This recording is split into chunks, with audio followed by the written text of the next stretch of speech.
quand Neil Armstrong et Buzz Aldrin ont marché sur la Lune, ce qu'ils ont laissé de plus important n'est pas une trace de pas, ni un drapeau américain, mais bien un miroir. Un miroir qui sert à réfléchir un laser envoyé depuis la Terre.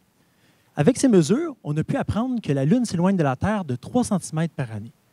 La précision des mesures optiques est impressionnante. Mais pour les applications qu'on vise, ce n'est pas suffisant.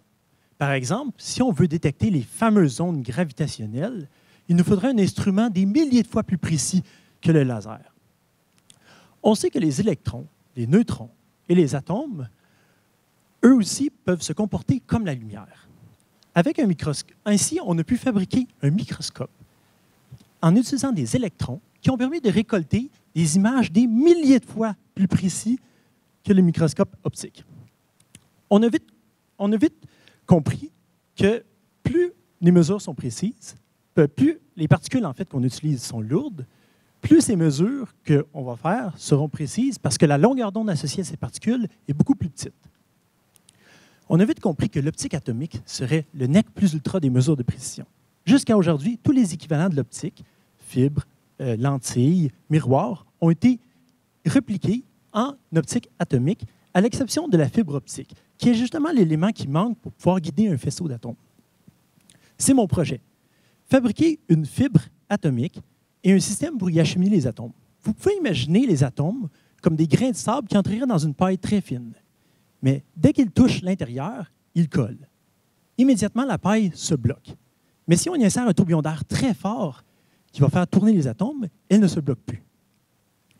J'ai donc conçu un tunnel laser qui a permis de guider.